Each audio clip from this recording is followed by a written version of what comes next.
हाय दोस्तों, welcome to back my channel. मैं ये कहानी का भाग 15वां लेकर आई हूँ। तो हम बिना देरी की स्टोरी स्टार्ट करते हैं। दूसरी तरफ रुद्राक्ष गुस्से से बोला, देखा तुम लोगों ने, मैं स्वीट हार्ट को इसलिए उस रंजित मल्होत्रा के पास नहीं भेजना चाह रहा था। उसके साथ जाते ही स्वीट हार्ट ने मुझे एक बार भी मुड़कर नहीं देखा, और जब उसने देखने की कोशिश भी तो उस रंजित मल्होत्रा ने यहाँ से गाड़ी बढ़ा दी। मैंने पहले ही मना किया था, मुझे स्वीट हार्ट को वहाँ भेजना ही नहीं चाहिए था। और रंजित मल्होत्रा कितना मैनिपुलेटिव है वह सबको पता है। वह स्वीट हार्ट को मुझसे दूर कर देगा। वैसे भी स्वीट हार्ट बहुत भोली है, वो किसी की भी बातों में आ जाएगी। मैं ये होने नहीं दे सकता। रुद्राक्ष वहाँ से जाने लगता है तो कबीर और अर्थ दोनों ही उसके सामने आते हैं और उसे रोकते बोले, भाई ठंडे दिमाग से काम ले, इतनी जल्दी में फैसला करने की कोई ज़रूरत नहीं है। ख्वाहिश भले ही भोली है पर बेवकूफ़ नहीं। तू फिक्र मत कर, सब ठीक हो जाएगा। और कुछ वक्त के लिए उसे वहाँ रहने दे।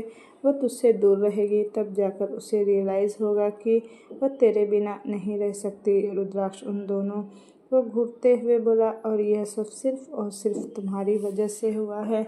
ना तुम लोग मुझसे बातें करते और ना ही मैं स्वीट हार्ट को खुद से दूर जाने देता। मुझे ऐसा लग रहा है जैसे वह कहीं हमेशा के लिए मुझसे दूर न हो जाए, जैसे उस रंजित मल्होत्रा ने मुझसे मेरी माँ को छीन लिया। वह आगे कुछ कहता उससे पहले ही उसकी आंखें पूरी तरह लाल हो चुकी थी। कार में ख्वाहिश भी आंखें बंद करके बैठी थी। आरुषि और सपना दूसरी कार में बैठे थे। कृष्णा ख्वाहिश की तरफ देखकर बोली, क्या हुआ दी, आप ठीक तो है ना? ख्वाहिश उसके कंधे पर अपना सिर टिकाकर बोली, हाँ हम ठीक है, हमें क्या होगा? ख्वाहिश बोली, बताना चाह रहे थे हम, पर मौका ही नहीं मिला। हम तुम्हें वहाँ अकेले नहीं छोड़ सकते थे, फिर तुम अकेली पड़ जाती ना वहाँ, इसलिए हमने तुम्हें अपने साथ ले लिया। कृष्णा बोली, वैसे वो लोग बहुत अच्छे हैं दी, हम अकेले वहाँ रहते हैं तो भी हमें कोई दिक्कत नहीं होती। उसकी बात सुनकर ख्वाहिश के चेहरे पर एक मुस्कान आ जाती है। ख्वाहिश की कार मेंशन के आगे रुकती है। वो लोग बाहर निकलते हैं। वहाँ काफ़ी गार्ड्स खड़े थे। आरुषि और सपना जी वहीं खड़ी थी। वो लोग पहले ही आ चुके थे। सपना जी और आरुषि की नज़र जैसे ही ख्वाहिश पर जाती है, वो दोनों कुछ पर ख्वाहिश को देखते ही रह जाते हैं। आरुषि सपना जी से बोली, वाह मम्मी, दी तो बहुत सुंदर है। सपना बोली, हाँ आरुषि, ख्वाहिश तो बहुत सुंदर है, बिल्कुल अपनी माँ अरुणा दीदी की तरह वो भी बहुत सुंदर थी। सपना की ख्वाहिश के पास जाकर बोली, तुम बहुत सुंदर लग रही हो बेटा, पर अब से मैं तुम्हारी माँ हूँ और तुम मुझे माँ कहकर बुलाओगी, ओके? उसकी बात सुनकर ख्वाहिश के चेहरे पर एक मुस्कान आ जाती है। तभी आरुषि बोली, दीदी मैं आपकी छोटी बहन हूँ, आप मेरा नाम आरुषि कहकर बुला सकती हो। ख्वाहिश की उसकी भी बात सुनकर मुस्कुरा देती है। वह दोनों कृष्णा से मिलते हैं, फिर वह लोग अंदर चले आते हैं। रंजीत जी ख्वाहिश के हाथ को पकड़कर बोले, चलो मैं पहले तुम्हारा कमरा दिखाता हूँ। उसके साथ सपना जी, आरुषि, कृष्णा भी गए थे। रंजीत जी उस रूम का डोर ओपन करते हैं तो वह रूम काफ़ी लग्जरियस था। ख्वाहिश की एक नज़र खाली वॉल पर जाती है, जहाँ पर ख्वाहिश और अरुण जी के पहले की फ़ोटो थी, जो ख्वाहिश छोटी थी। ख्वाहिश फ़ोटो को देख हैरानी से रंजीत जी की तरफ देखती है तो रंजीत जी बोले, ये सारे फ़ोटोग्राफ मुझे मुकुंद जी के घर से मिले थे तो मैं इसे यहाँ ले आया। ख्वाहिश बस मुस्कुराकर अपना सर हाँ में हिलाती है। कुछ देर बाद वह लोग फ्रेश होकर खाना खाते हैं और सोने के लिए चले जाते हैं। हालांकि अब ख्वाहिश को नींद नहीं आ रही थी। वो बेड पर लेटी रुद्राक्ष के बारे में सोच रही थी। उसे अब रुद्राक्ष की बाहों में सोने की आदत हो चुकी थी। कृष्णा उसके साथ सोई थी। दूसरी तरफ रुद्राक्ष अपने स्टडी रूम में था और काम कर रहा था। उसके हाथ में एक पेंसिल थी जिससे शायद वो कुछ ड्रॉ कर रहा था, और दूसरे हाथ में सिगरेट थी जिसके वह कश ले रहा था, और वहीं कश लेते लेते सो जाता है। सुबह के 10 बज चुके थे। ख्वाहिश को रात को लेट सोने की वजह से सुबह भी लेट उठना पड़ा। वो फ्रेश होकर जल्दी से नीचे जाती है तो देखती है इस वक्त लिविंग रूम में कोई नहीं था। ख्वाहिश को थोड़ा अजीब तो लग रहा था, वह इस वक्त किचन की तरफ जा रही थी कि तभी उसके कानों में किसी की आवाज़ आती है। Excuse me. ख्वाहिश पीछे मुड़कर अपने खड़े इंसान की तरफ देखती है तो उसकी आंखें हैरानी से बड़ हो जाती है। वह उससे घूरते बोली, आप तो वही हैं ना जिसने उस दिन उस बेचारे टैक्सी ड्राइवर को टैक्सी तोड़ दी थी एक्सीडेंट करके। सूरज बोला, तो मैंने उसके पैसे भी दे दिए थे। ख्वाहिश अपनी कमर पर हाथ रखकर बोली, हाँ तो अब ये बार बार क्यों गिनवा रहे हो? सूरज बोला, क्योंकि तुम बार बार पूछ रही हो। और तुम हो कौन? यहाँ क्या कर रही हो? रंजीत अंकल के घर में। वो बोल ही रहा था कि उसे याद आता है कि रंजीत जी कल ख्वाहिश को लेने जाने वाले थे। सूरज अपनी आंखें छोटी करके बोला, तुम ख्वाहिश हो? ख्वाहिश अपना सर हाँ में हिलाती है। उसकी बात सुनकर सूरज के चेहरे पर एक मुस्कुराहट आ जाती है। सूरज अपना हाथ आगे बढ़ाकर बोला, इट्स सूरज दीवान। ख्वाहिश कुछ देर उसके हाथ को देखती है। वो जैसे ही अपना हाथ आगे बढ़ाती है कि उसे याद आता है कि रुद्राक्ष ने उसे सबसे दूर रहने को बोला है। वो अपने हाथ जोड़कर बोली, नमस्ते, हमारा नाम ख्वाहिश गुप्ता है। सूरज अपने हाथ को देखता है, फिर अपना हाथ पीछे कर के बोला, गुप्ता नहीं मल्होत्रा, तुम ख्वाहिश मल्होत्रा हो। ख्वाहिश बोली, हमें अनजान लोगों से बातें करना नहीं अच्छा लगता। इतना कहकर वह वहाँ से चली जाती है। सूरज अपनी एक आईब्रो चढ़ाकर बोला, स्ट्रेंज, पहली बार जब मिली थी तब मुझसे लड़ाई कर रही थी, यहाँ तक कि मेरे असिस्टेंट को भी सुना दिया। और उस ड्राइवर के साथ कितनी अच्छे से बातें कर रही थी। और दूसरी मुलाकात में मुझसे कह रही है कि मैं अनजान लोगों से बात नहीं कर सकती। Stupid girl. वह कुछ देर ख्वाहिश को देखता है और बोला, अच्छा हुआ कि तुम ही वह लड़की हो जिसे मेरी माँ ने मेरे लिए चुना है। वह हमेशा कहती थी कि लोगों की किस्मतें जुड़ी हुई है। क्या तुम सच में मुझसे जुड़ी हुई हो ख्वाहिश? वैसे मैं ऐसी बातों पर विश्वास तो नहीं करता, पर अब मन कर रहा है कि विश्वास कर लूँ। वह कुछ देर ख्वाहिश को नज़र भर देखने के बाद वह स्टडी रूम में चला जाता है। हाँ, वह बहुत खुश था। उसके चेहरे पर लेकिन कोई भाव नहीं थे।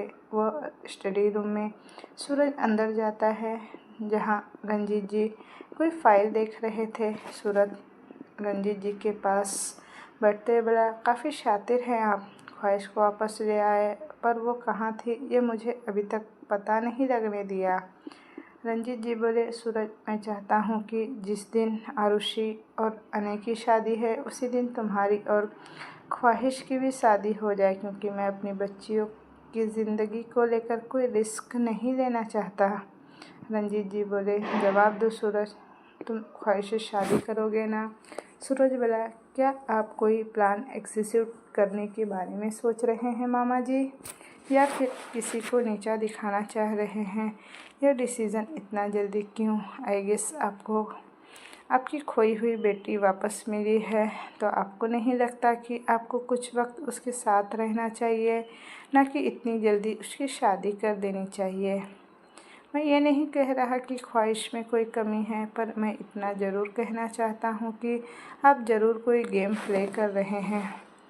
रंजीत जी तिरछी मुस्कुराहट के साथ बोले, बहुत अच्छे से जानते हो तुम मुझे। शायद यही रीज़न है कि तुम बिल्कुल मेरी तरह हो और मैं अपनी बेटी को तुम्हें सौंपने से पहले एक बार भी नहीं सोचूंगा। सूरज बोला, गलत गलत मिस्टर मल्होत्रा, मैं आपकी तरह नहीं हूँ। आपका और मेरा रिश्ता सिर्फ इस वजह से है क्योंकि मेरी माँ आपकी बहन है और आप मेरे मामा हैं, दैट्स इट। पर मैं आपकी तरह बिल्कुल नहीं हूँ, पर हाँ, मैं आपको बहुत अच्छे से जानता हूँ। रणजीत जी बोले, डिसीजन तुम्हारे ऊपर है, ना कहने का सवाल ही पैदा नहीं होता। सोच लो, आज का दिन है तुम्हारे पास, रात को मुझे बता देना, क्योंकि आरुषि की शादी को बस 5 दिन रह गए हैं और 2 दिन बाद से फंक्शन स्टार्ट हो रहे हैं, तो मैं उसी दिन ख्वाहिश की शादी करने वाला हूँ। अगर तुम अपनी माँ की मन की इच्छा पूरी करना चाहते हो तो हाँ कर सकते हो, वरना रंजीत मल्होत्रा की बेटियों के लिए लड़कों की कमी नहीं है। इतना कहकर रंजीत जी स्टडी रूम से बाहर चले जाते हैं। सूरज के चेहरे पर कोई भाव नहीं थे। वह खिड़की से बाहर आसमान की तरफ देखते हुए बोला, वहाँ क्या पूरी दुनिया में आपको ये घमंडी इंसान ही मिला था भाई बनाने के लिए? कैसा बाप है? क्या इसे सच में अपनी बेटी से कोई फीलिंग नहीं है? वह कुछ देर रंजीत जी को कोसने के बाद स्टडी रूम से बाहर निकल जाता है। ख्वाहिश का रूम। ख्वाहिश ऑफिस जाने के लिए रेडी हो रही थी कि वह आज कॉलेज नहीं गई थी। वह अपने बालों का मेसी बन बना रही थी, तभी कोई उसकी डोर पर नॉक करता है। ख्वाहिश मिरर में खुद को देखते बोली, आ जाइए, दरवाज़ा खुला ही है। रंजीत जी अंदर आते हैं और ख्वाहिश के पास जाकर देखते हैं तो ख्वाहिश रंजीत जी को देखकर एक मुस्कान के साथ बोली, क्या हुआ पापा, आप ऐसे क्यों देख रहे हैं? रंजीत जी ख्वाहिश के सिर को सहलाकर बोले, ख्वाहिश बच्चा, आपके पापा आपसे कुछ मांगे तो वह चीज़ आप देंगी क्या हमें? ख्वाहिश बोली, हाँ पापा, मांगिए ना, आप जो चाहे वो हम आपको देंगे। रंजीत जी बोले, तुम्हारी बुआ से मैंने एक वादा किया था कि उसकी बेटे की शादी मैं तुमसे करवाऊँगा। तुम्हारी बुआ तो इस वक्त नहीं है, वह इस दुनिया को छोड़कर जा चुकी है, पर अब वो वक्त आ गया है कि मैं उस वादे को निभाऊं। ख्वाहिश हैरानी से रंजीत जी को देख रही थी। वो रंजीत जी से बोली, नहीं पापा, ये नहीं हो सकता, हम किसी और से शादी नहीं कर सकते। रंजीत जी बोले, आज सुबह तुम उस लड़के से मिली थी, उस सूरज दीवान से, वो तुम्हारी बुआ का बेटा है, उसने ही शादी तय की थी। वो लड़का बहुत अच्छा है, वो तुम्हारा बहुत ख्याल रखेगा। मुझे पूरा भरोसा है सूरज पर कि उसकी परवरिश ज़्यादातर मैंने ही की है। मैं चाहता हूँ कि तुम इस शादी के लिए मना न करो, क्योंकि इससे तुम्हारे पापा की बेइज्जती होगी। अगर तुम सूरज से शादी करने के लिए मना कर दोगी तो क्या ही इज्जत रह जाएगी मेरी। सब लोगों के सामने यह सोचेंगे कि रंजीत मल्होत्रा अपनी जिस बेटी को 19 साल से ढूंढ रहा है, उसके मिलने के बाद उस लड़के ने रंजीत मल्होत्रा की बात ही नहीं मानी। उसने अपने बाप की पसंद के लड़के से शादी करने से मना किया। ख्वाहिश की आंखों से अब आंसू बह रहे थे। वो खुद को शांत करने की पूरी कोशिश कर रही थी। वो अपने मन में बोली, नहीं पापा, आप कुछ भी करने को कहिए, हम तैयार हैं, पर हम किसी और से शादी नहीं कर सकते। हम रुद्राक्ष के बच्चे को अपनी कोख में जगह देकर किसी और के नाम अपनी ज़िंदगी नहीं कर सकते। हमने रुद्राक्ष से कहा था कि हम वापस आएंगे और हम उन्हें धोखा नहीं दे सकते। वह अपने मन ही मन इन्हीं सवालों में उलझी थी। तभी रंजीत जी बोले, हमें पता है कि तुम इस शादी से क्यों मना कर रही हो। कहीं ना कहीं उस रुद्राक्ष ने तुम्हें अपनी बातों में फंसाया होगा, पर तुम फिक्र मत करो। सूरज को तुम्हारे पास्ट रिलेशनशिप से कोई फ़र्क नहीं पड़ता। वह तुम्हें इस बारे में कुछ नहीं कहेगा। तुम बस सूरज के शादी करने के लिए हाँ कह दो। मैं जानता हूँ कि मेरी बेटी मेरी इज्जत कभी सोसाइटी में उछलने नहीं देगी। इतना कहकर वह ख्वाहिश के माथे पर किस करते हैं और बाहर जाते हुए बोले, 5 दिन के बाद आरुषि की शादी है। उस दिन मैं तुम्हारी और सूरज की भी शादी करना चाहता हूँ। सूरज ने अपनी तरफ से हाँ कह दिया है। तुम्हें मैं कल सुबह तक का वक्त दे रहा हूँ। कल तक मुझे तुम्हारा डिसीजन चाहिए, और वो भी पॉजिटिव रिस्पॉन्स के साथ। इतना कहकर रंजीत मिस्टर मल्होत्रा वहाँ से चले जाते हैं। ख्वाहिश रोते हुए रेडी होने लगती है। दूसरी तरफ रुद्राक्ष काफ़ी गुस्से में लग रहा था। वह आज 7 बजे ही ऑफिस आ चुका था और आज उसने काफ़ी लोगों पर गुस्सा किया था और 2 एम्प्लॉयज़ अपनी जॉब से हाथ धो बैठे थे। वो भी सिर्फ रुद्राक्ष के गुस्से की वजह से। आदित्य राकेश जी परेशान थे कि तभी उन्हें वहाँ पर श्री नज़र आता है। राकेश जी श्री को अपनी तरफ बुलाते हैं। श्री अपना सर झुकाकर रिस्पेक्ट से बोला, यस सर। राकेश जी बोले, श्री तुम सच सच बताओ, क्या रुद्राक्ष और ख्वाहिश अलग हो गए हैं? श्री बोला, आई एम सॉरी सर, पर मुझे कुछ नहीं पता। आपको पता है ना सर, अपने पर्सनल बातें किसी से शेयर नहीं करते। राकेश जी एक गहरी सांस लेकर खुद ही रुद्राक्ष के केबिन की तरफ जाते हैं। रुद्राक्ष के हाथ में इस वक्त सिगरेट थी। वह दूसरे हाथ से लैपटॉप यूज़ कर रहा था। राकेश जी अंदर आकर बोले, रुद्राक्ष सच बताओ, क्या तुम और ख्वाहिश अलग हो चुके हो? रुद्राक्ष राकेश जी को देख रहा था। वो अपनी गर्दन टेढ़ी करके बोला, नहीं डैड, मुझे और मेरी स्वीट हार्ट को कोई अलग नहीं कर सकता। ये बात अगर आपने कही है और अगर आपके अलावा कोई और कहता तो अभी तक वो मेरे सामने मरा हुआ रहता।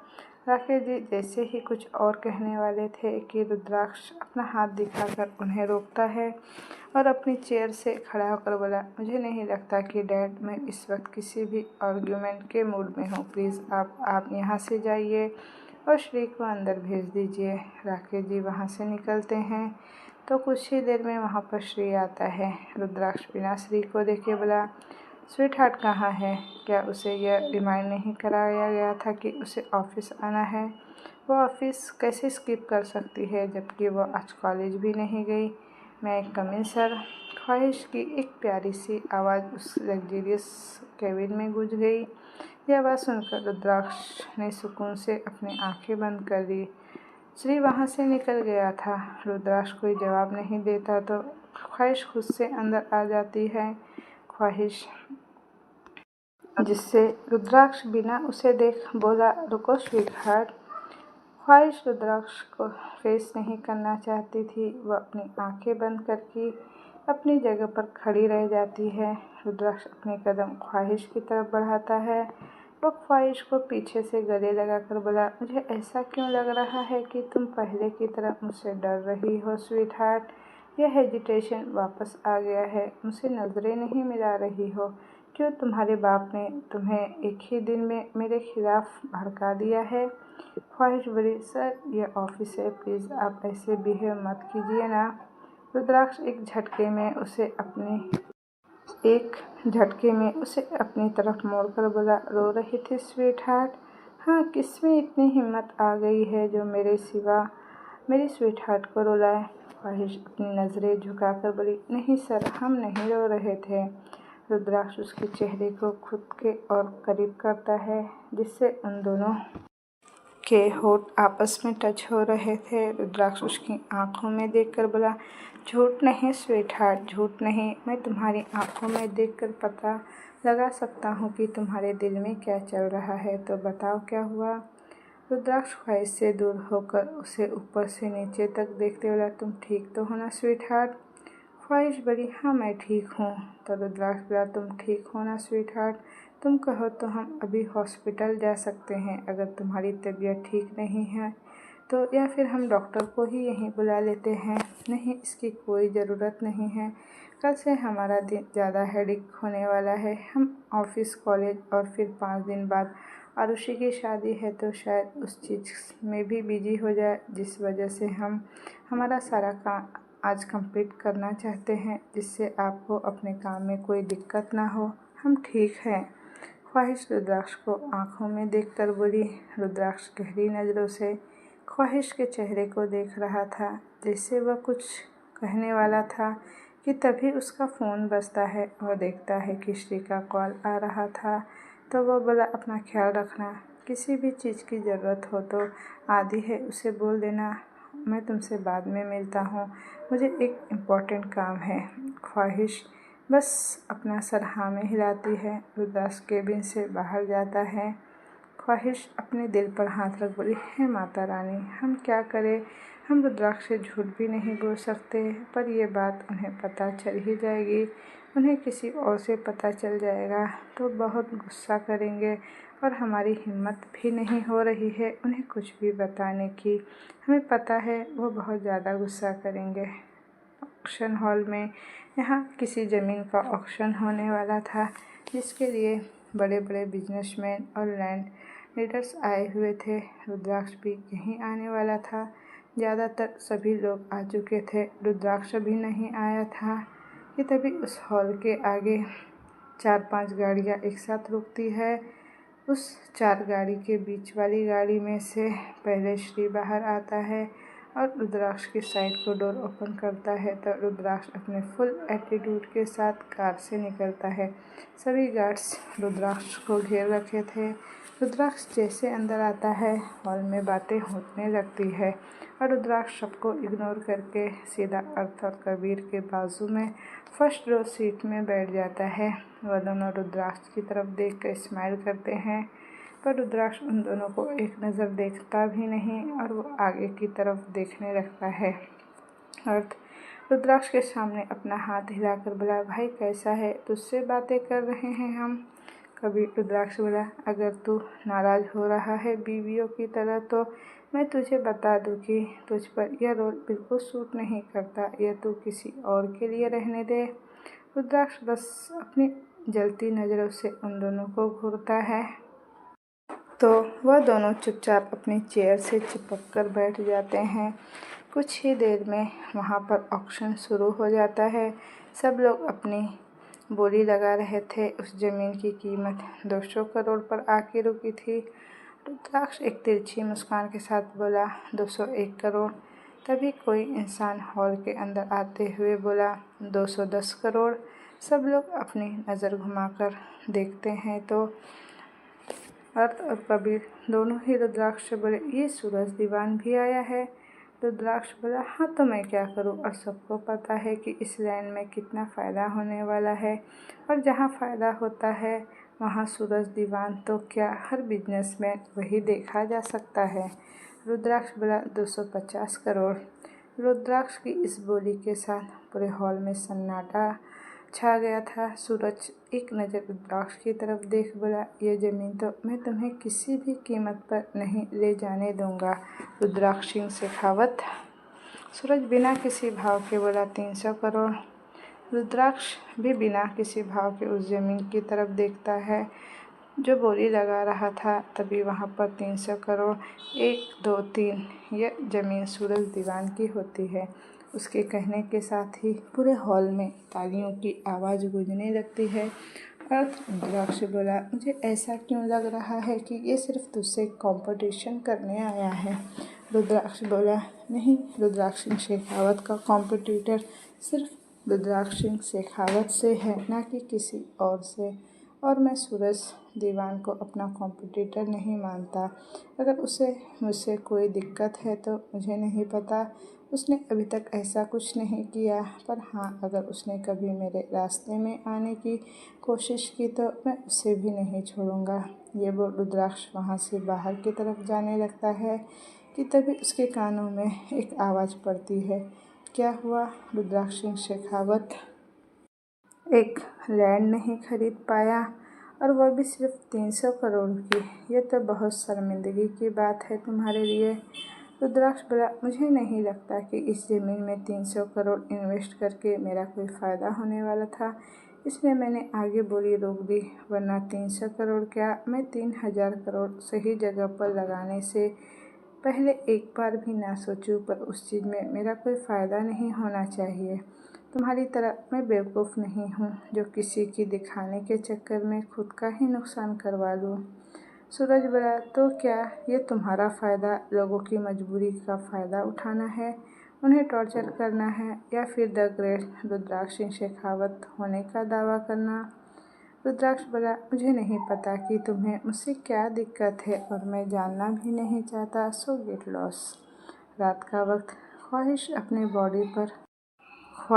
अपनी बॉडी पर मॉइस्चराइज़र लगा रही थी। उसने इस वक्त एक हॉट शावर लिया था और वह बहुत फ्रेश लग रही थी। वह अपना मुंह बिगाड़ कर बोली, कितने बुरे हैं वह, अभी आता हूँ कर वापस ही नहीं आए, चले गए। ये क्या बात हुई। अरे भाई, हम इंतज़ार कर रहे थे, हमें बात करनी थी आपसे। जब हम नहीं बताएंगे तब जाकर हम आप पर गुस्सा करेंगे कि हमने उनसे कुछ नहीं कहा ही नहीं। गधा बेवकूफ़ कहीं का, ये किसी गालियाँ दिए जा रही हो स्वीट हार्ट तुम।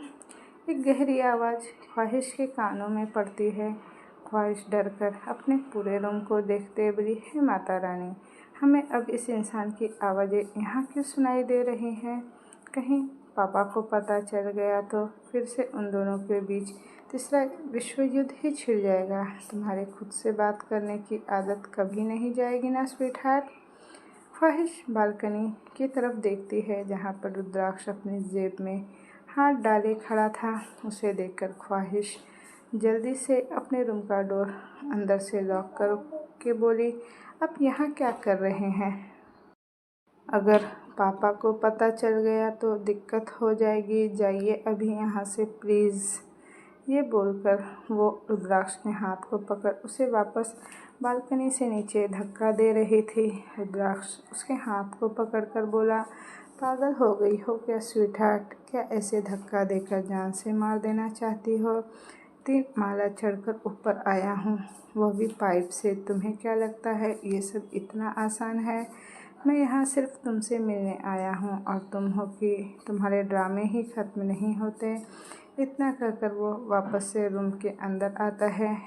खुद ख्वाहिश रुद्राक्ष को घूरते हुए बोली, आपको क्या ज़रूरत थी यहाँ आने की? क्यों आए हैं आप यहाँ पर?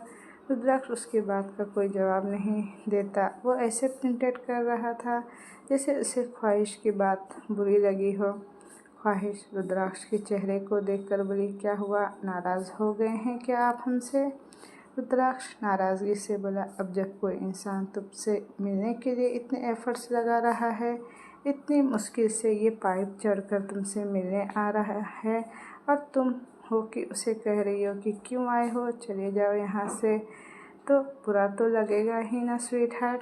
रुद्राक्ष को पता था कि ख्वाहिश का वीक पॉइंट क्या है, इसलिए उसने उसे इमोशनल बातें की। ख्वाहिश उसके चेहरे को अपने हाथों में थाम कर बोली, हमें माफ़ कर दीजिए ना, वो हम थोड़ा डर गए थे, इस वजह से हमने ऐसा कह दिया। आई एम सॉरी, हम आज के बाद कभी ऐसा नहीं कहेंगे बस। रुद्राक्ष उसे अपने पास खींचकर उसे अपनी गोद में बिठाकर बोला, ठीक है, तुम्हें मैं माफ़ी ज़रूर मिलेगी, पर उसके लिए तुम्हें मेरा एक काम करना पड़ेगा। ख्वाहिश सवालिया नज़रों से उसकी तरफ देखती है तो रुद्राक्ष अपने होठ की तरफ इशारा करके बोला, तुम्हें मुझे किस करना पड़ेगा? ख्वाहिश उसे बाहर की तरफ इशारा करके बोली, तो आप वापस चले ही जाइए, हमें ऐसा कुछ नहीं करने वाले। वो तो अच्छा हुआ कि कृष्णा आज दूसरे रूम में सो रही है, वरना उसे पता चल जाता कि आप यहाँ आए हैं हमसे मिलने।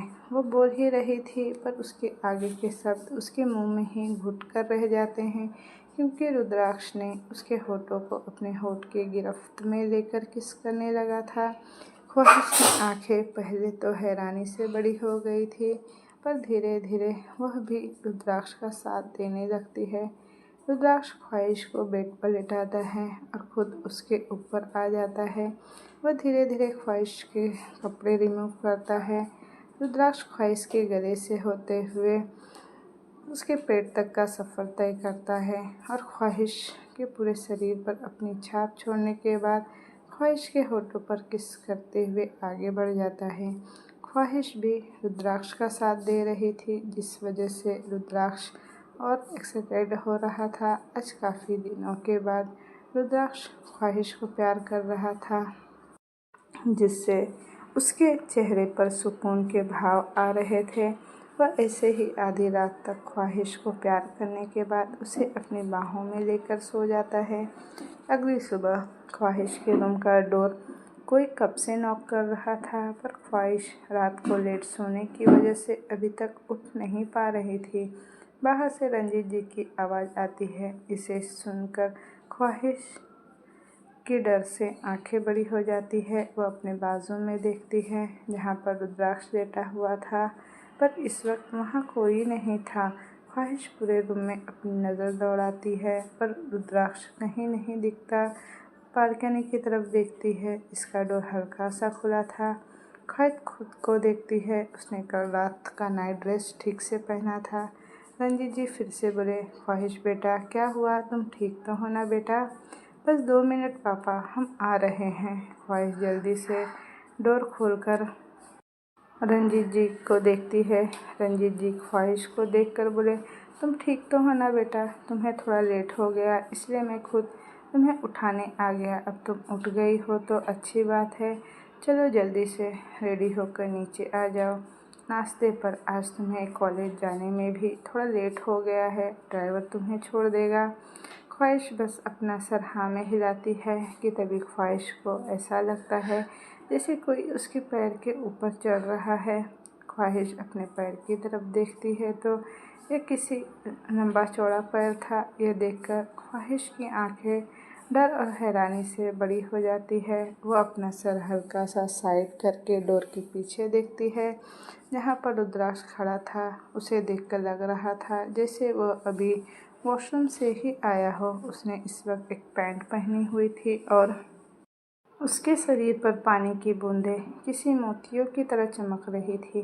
ख्वाहिश की हालत उसे देखकर खराब हो रही थी। एक तो रंजीत जी डोर पर खड़े थे और दूसरी तरफ रुद्राक्ष डोर के पीछे खड़ा था। रुद्राक्ष अपनी जेब में हाथ डाले तिरछी मुस्कान के साथ ख्वाहिश को देख रहा था।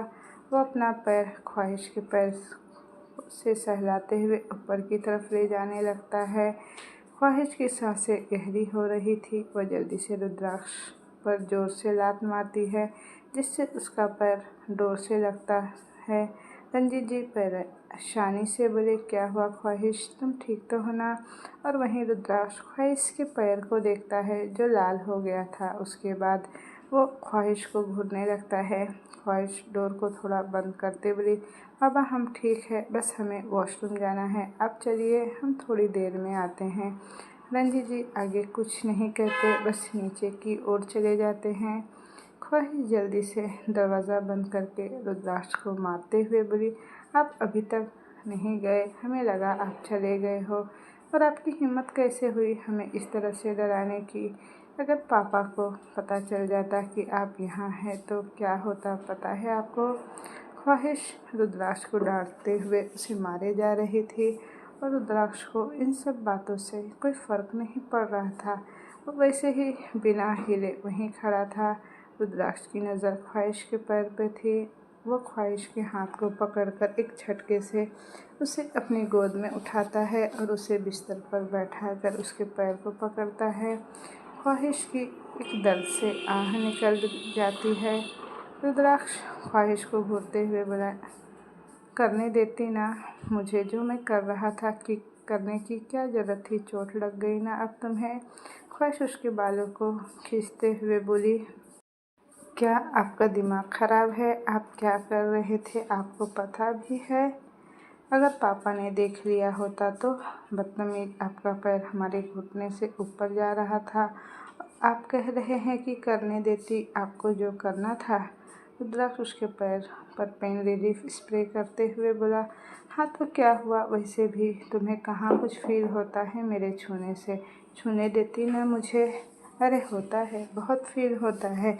किसने कहा हमें आपके छूने से कुछ फील नहीं होता? ख्वाहिश बातों बातों में भूल गई कि वो क्या बोल रही थी। रुद्राक्ष उसकी आंखों में देख रहा था।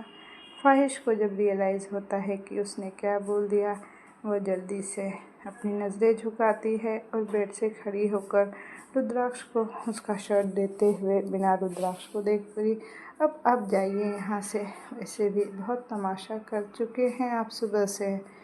रुद्राक्ष ख्वाहिश के हाथ को पकड़कर उसे अपनी गोद में बिठाता है और अपनी नाक से उसके गले से लेकर क्लीवेज तक सहलाते हुए बोला, फिर से कहो जो अभी तुम कह रही हो। ख्वाहिश अपनी आंखें बंद करके बोली, क्या हम कुछ नहीं कह रहे थे? तभी उसकी एक आह निकल जाती है। रुद्राक्ष ने ख्वाहिश के क्लीवेज पर जोर से बाइट कर दिया था जिससे ख्वाहिश की एक चीख निकल गई थी। रुद्राक्ष उसके बालों से खेलते हुए बोला, झूठ नहीं स्वीट हार्ट, झूठ नहीं, तुम्हें पता है ना मुझे झूठ बिल्कुल पसंद नहीं है। ख्वाहिश अपना सर उसके सीने पर रखते हुए बोली, आप प्लीज़ अभी जाइए ना, हम ऑफिस आकर आपसे बात करते हैं, हमें आज कॉलेज जाने में भी लेट हो रहा है।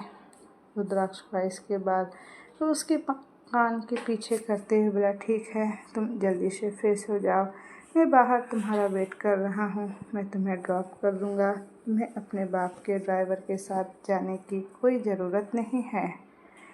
ख्वाहिश उसे घूरती है तो रुद्राक्ष उसके होठों पर एक लंबी किस करता है और डोर की तरफ जाने लगता है तो ख्वाहिश जल्दी से उसके हाथ को पकड़कर बोली, अरे आप यहाँ से जाएंगे क्या?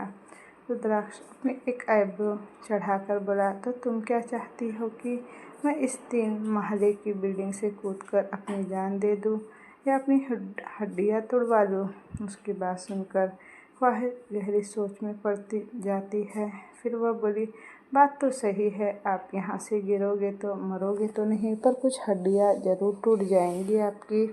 रुद्राक्ष उसके हाथ को पकड़कर बालकनी एरिया में आता है और सीधा वहाँ से गार्डन की तरफ जंप करता है। रुद्राक्ष की मूवमेंट काफ़ी फास्ट थी। रुद्राक्ष को समझ ही नहीं आया कि रुद्राक्ष ऐसा कुछ करेगा। वो अपने माथे पर हाथ रखकर बोली, अरे यह क्या किया आपने, यह तो सच में कूद गए, बेवकूफ़ कहीं के। तभी वह देखती है कि रुद्राक्ष एकदम नॉर्मल और फिट उसके सामने खड़ा था। वह अपना सिर ना में हिलाकर वापस से रूम में चली जाती है। नीचे डाइनिंग टेबल पर ख्वाहिश फटाफट खाना खा रही थी। सपना जी ख्वाहिश से बोली, आराम से खाओ बेटा, इतनी जल्दी खाने की कोई ज़रूरत नहीं है। तुम्हारे पापा बात कर लेंगे प्रिंसिपल से, कोई तुम्हें कुछ नहीं कहेगा। ख्वाहिश अपने मुंह में खाना भरते हुए बोली, नहीं माँ, ऐसी बात नहीं है, वहाँ पर कोई वैसे भी हमें कुछ नहीं कहेगा, पर हमें जल्दी पहुँचना ज़रूरी है। हमारी सहेलियाँ हमारा इंतज़ार कर रही होंगी। इतना कहकर वो जल्दी से अपने हाथ में 2-3 सैंडविच और एक ऑरेंज जूस से भरी हुई बोतल लेती है और बिना किसी की बात सुन वहाँ से बाहर आ जाती है। पर गेट से बाहर देखती है जहाँ थोड़ी ही दूरी पर रुद्राक्ष की कार खड़ी थी। ख्वाहिश जल्दी से उस कार की तरफ बढ़ जाती है और उसमें बैठ जाती है। वो रुद्राक्ष को सैंडविच और जूस देते हुए बोली, ये लीजिए, खा लीजिए, आपने कुछ खाया नहीं है ना। रुद्राक्ष बोला, तुम नाश्ता करने गई थी या मेरे लिए नाश्ता लेने। ख्वाहिश बोली, हम नाश्ता कर लिए हैं और आपने तो किया नहीं, तो हमें यह बात अच्छी नहीं लगती, इसलिए हम आपके लिए ले आए। रुद्राक्ष कार स्टार्ट करते बोला, ठीक है, अब खिला भी दो। ख्वाहिश उसको अपने हाथ से सैंडविच और दूध खिलाने लगती है और बातें कर रही थी। रुद्राक्ष बस उसकी बात सुनकर हाँ हूँ में जवाब दे रहा था।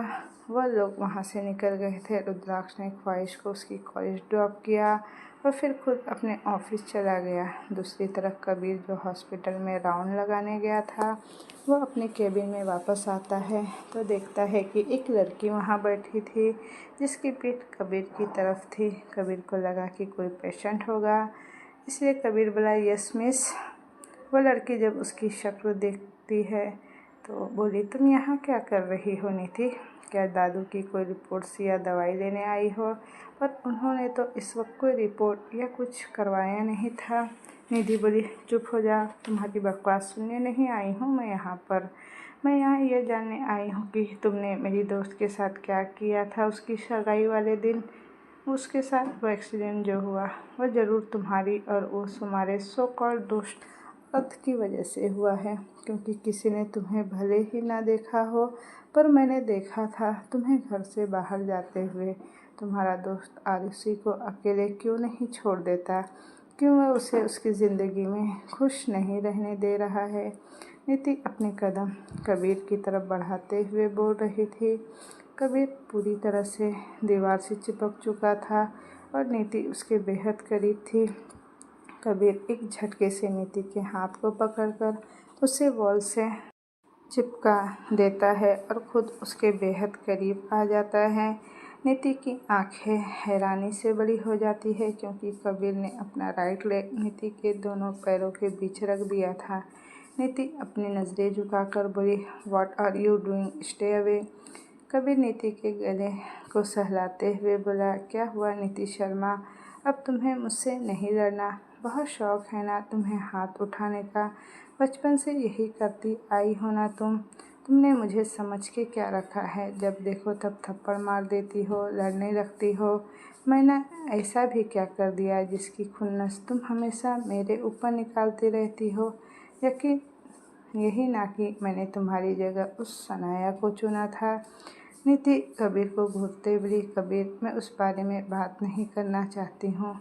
कबीर बोला, मुझे नहीं पता था कि तुम सनाया से इतनी जलती हो, और अभी भी जब हम साथ नहीं हैं फिर भी तुम मुझसे उस बात का ही गुस्सा निकाल रही हो। नीति बोली, do whatever you want to do with your life. Kabir Thapar तुम शनाया के साथ रहो या शनाया की माँ के साथ रहो, मुझे इस बात से कोई फ़र्क नहीं पड़ता, इसलिए मुझे किसी से बात में इन्वॉल्व मत करो। नीति और कबीर दोनों इस वक्त एक दूसरे की आंखों में देख रहे थे। तभी कोई बिना नॉक किए सीधा अंदर घुसता है और सामने का नज़ारा देख उसके मुंह से एकदम से एक चीख निकल जाती है। कबीर और नीति जल्दी से एक दूसरे से दूर हो जाते हैं और आमने सामने देखते हैं, जहाँ पर अर्थ अपना मुंह फेर कर खड़ा था। अर्थ बोला, मैंने कुछ नहीं देखा, प्लीज़ तुम दोनों कंटिन्यू कर सकते हो, मैं जा रहा हूँ यहाँ से। कबीर अर्थ के कॉलर को पकड़ उसे वापस से अंदर खींचता है। नीति उन दोनों को घूर रही थी कि अर्थ नीति को देख बोला, मुझे नहीं पता था कि तुम्हें ये गधा पसंद है। निधि अर्थ को घूरते हुए, मैंने कब कहा कि मुझे तुम्हारा ये गधा दोस्त पसंद है। कबीर चिढ़कर बोला, चुप हो जा तुम दोनों, मैं कोई गधा नहीं हूँ, मैं कबीर थापर हूँ। समझ में आया? आई एम ए सर्जन और थापर इंडस्ट्री का इकलौता वारिस हूँ। कबीर की बात सुनकर नीति बोली, तुम अर्थ रॉय, अगर तुम्हारी हिम्मत भी हुई आरुषि के आसपास घूमने की तो मैं तुम्हारा मुंह तोड़ दूंगी, समझे तुम? वो खुश है अनय के साथ, उसे खुश रहने दो, नहीं तो मुझसे बुरा कोई नहीं होगा। अर्थ बोला, ओह मैडम, अगर आरुषि की दोस्त होती ना तो तुम्हें इतना तो पता होना चाहिए कि आरुषि अनय के साथ बिल्कुल खुश नहीं है और न ही वह इस शादी से खुश है। आई बड़ी अपने आप को दोस्त कहने वाली। अर्थ बोला, तुम्हारे एक्सप्रेशन देखकर अब सब पता चल रहा है कि कबीर उन दोनों को देख रहा था। उन दोनों ने कबीर को पूरी तरह से इग्नोर ही कर दिया था। कबीर नीति के हाथ को पकड़ कर अर्थ से बोला, तू जाना अपनी बंदी पर लाइन मार, मेरी बंदी पर क्यों लाइन मार रहा है? तो दोस्तों, ये कहानी अब मैं यहीं तक रहने देती हूँ। इसका नेक्स्ट पार्ट मैं जल्द ही लेकर आऊँगी। तो मुझे कमेंट में बताइएगा कि आपको स्टोरी कैसी लगी।